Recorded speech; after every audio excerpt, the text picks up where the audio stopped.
My liefste Gustav, the goose.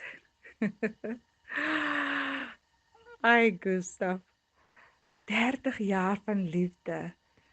En dit was liefde, liefde, liefde. Die lewe het baie uitdagings gehad vir ons, my liefste man. Maar as 'n mens dit aanpak met jou beste vriend, dan maak dit alles soveel makliker. En ek dank die Here dat jy, my man, jy is my beste vriend.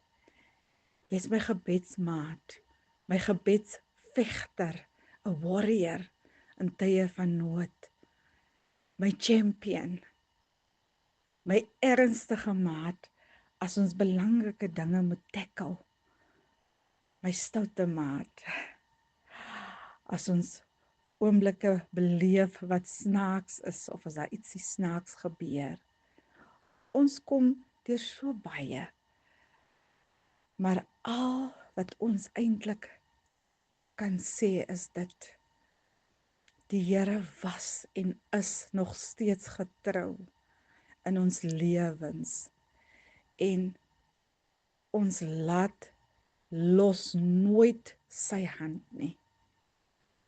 Ons kan nooit sy hand laat los nie. Dankie aan ons hemelse Pa, die allerhoogste God, ons Skepper. Dankie Jesus, ons saligmaker, wat vir ons gesterf het, sodat ons ook kinders van die Almagtige mag wees. En dankie Heilige Gees, wat in ons harte woon en oordra aan ons wat die Here van ons verwag. Die Heilige Gees is hy hartklop, dit wat so hamer op ons harte.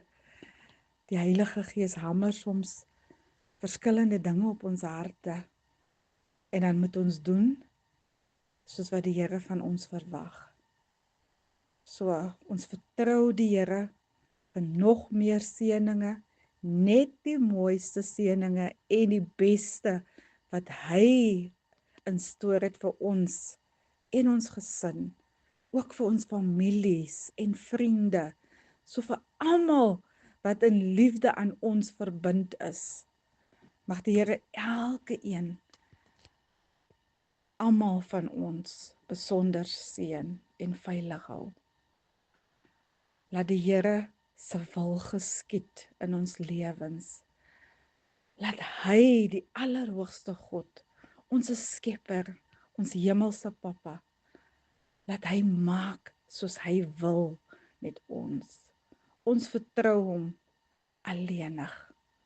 Ons vertrou hom alleen. Hom alleen. Net die mooiste seëninge vir ek en jy se pad vorentoe. Ek is baie, baie lief vir jou.